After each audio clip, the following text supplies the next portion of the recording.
If you will reach in your pocket, I don't like to do this, but and pull out your wallet. You're watching an historic event. If you look at this, and I might point out this is a 1, Charlie carries on the back of it, it says, "In God we trust." And that's really false advertising.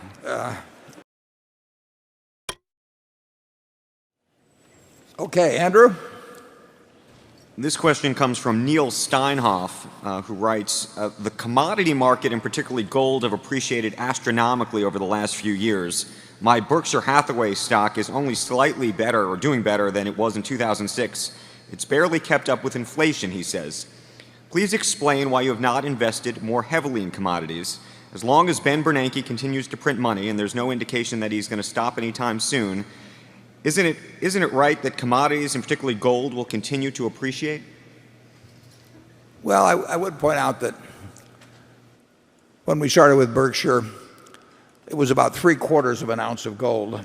And gold was $20 an ounce then, and it was 15. So gold, even at 1,500, has a ways to go. And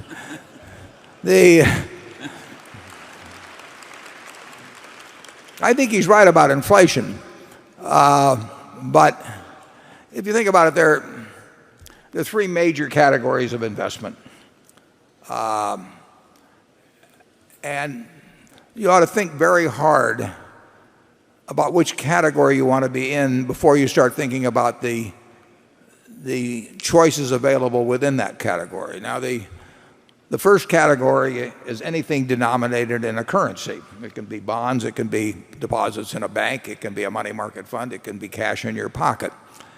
And if you will reach in your pocket, I don't like to do this, but and pull out your wallet. You're watching an historic event. If you look at this, and I might point out this is a 1, Charlie carries on the back of it, it says, "In God we trust." And that's really false advertising. If Elizabeth Warren were here, she would say, quite properly, it should say, "In government we trust." Because God isn't going to do anything about that dollar bill, if government does the wrong things in terms of keeping it as valuable as it was when you parted with it to buy a bond or put it in a bank. Any currency-related investment is a bet on how government now and in the future will behave. And if you happen to be fortunate to live in Zimbabwe and you decided to make currency-related investments, your family would have left you by now, and it was not a good decision. Almost all currencies have declined in value over time. I mean, it may be built into almost any economic system that it will be easier to work with a currency that declines in value than a currency that appreciates in value. And the Japanese might reaffirm that here with their experience. So as a class, currency-related investments, whether they're in the UK or the United States or any place else, unless we're getting paid extremely well for having them, we do not think make much sense. The second category of investments regard items that you buy that don't produce anything, but that you hope someone will pay you more for later on. And the classic case of that is gold. And I've used this illustration before, but if you take all of the gold in the world, don't get too excited now, and put it into a cube, it will be a cube that's about 67 feet on a side. it'd be 165,000 or 170,000 metric tons. So you could have a cube, if you owned all the gold in the world, you could have a cube that would be 67 or 68 feet on a side. And you could get a ladder and you could climb up on top of it and you could say, I'm sitting on top of the world and think you're king of the world. You could fondle it, you could polish it, you could do all these things with it, stare at it. But it isn't going to do anything. It's all you are doing when you buy that is that you're hoping that somebody else a year from now or 5 years from now will pay you more to own something that, again, can't do anything, but you're hoping that the person then thinks that somebody else will buy something 5 years later from him. In other words, you're betting on not just how scared people are now of paper money, you're betting on how much they think a year from now people will be scared 2 years from then on.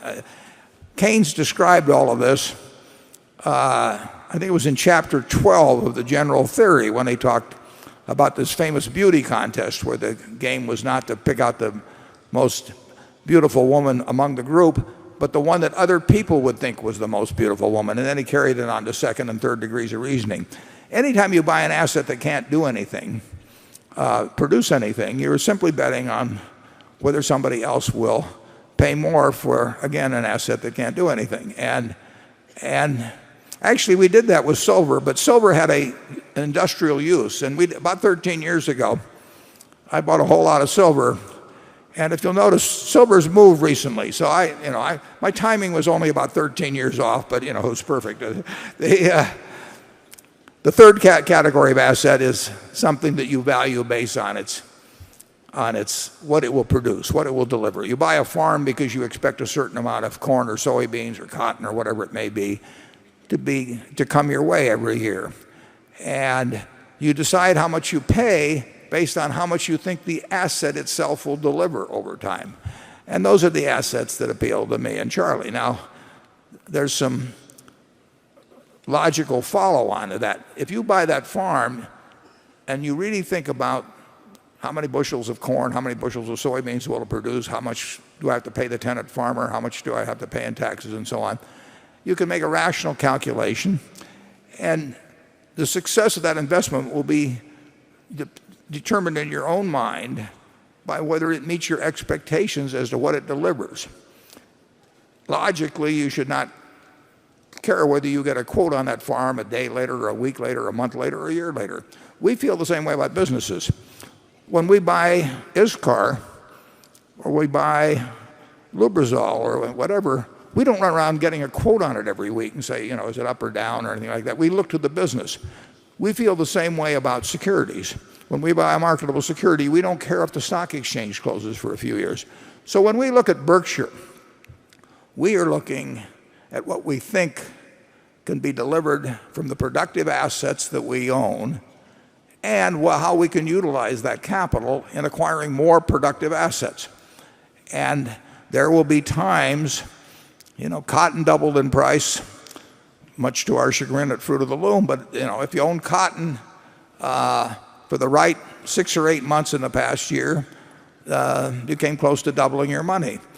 But if you go back a century and try to make money owning cotton over time, it has not been a very good investment. So to pick a product, crude oil, cotton, gold, silver, anything that, and of course cotton has utility.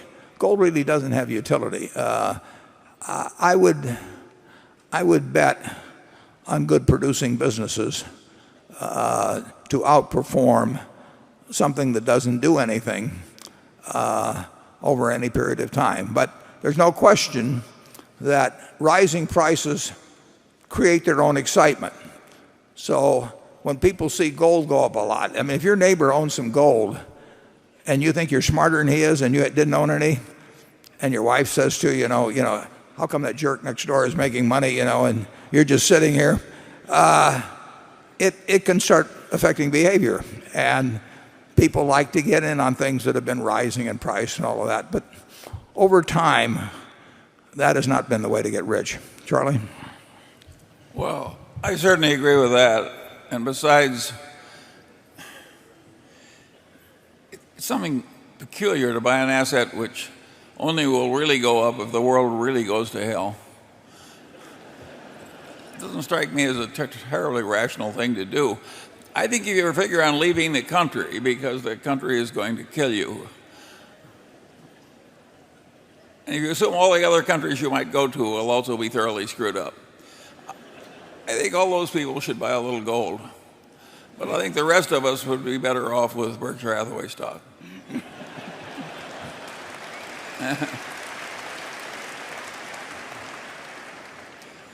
And of course, there's another class of people that think that they can protect themselves by buying paintings of soup cans. I don't recommend that either. One thing about gold also is that in addition to this 67-foot cube, more gold is being produced every year. So you have to have buyers not only to offset sellers in the natural course of events, but you have to absorb something like $100 billion worth of added items of no utility. I mean, it's really interesting. I mean, they dig it up out of the ground in South Africa and they ship it to the Federal Reserve in New York and they put it back in the ground. I mean, if you were watching this from Mars, you might think it was a little peculiar, but think of how many people it makes happy. I might mention that the value of that cube, all the gold in the world, is now about valued at 1,500 plus, is about $8 trillion. And there are 1 billion acres roughly of farmland in the United States. That's a little over 1.5 million square miles. And that's valued at something over 2 trillion. And if you take 10 Exxon Mobils, you get up maybe another 4 trillion. And maybe not that much even. And so you could own all of the farmland in the United States, every bit of it. And you could own 10 Exxon Mobils and you could stick $1 trillion or so in your pocket for walking around money. And you could have your choice of that or this 67-foot piece of gold that you could fondle. And that may seem like a close choice to some people, but not to me. Well, you would also need an army to defend the gold. And it's really not a very good spot.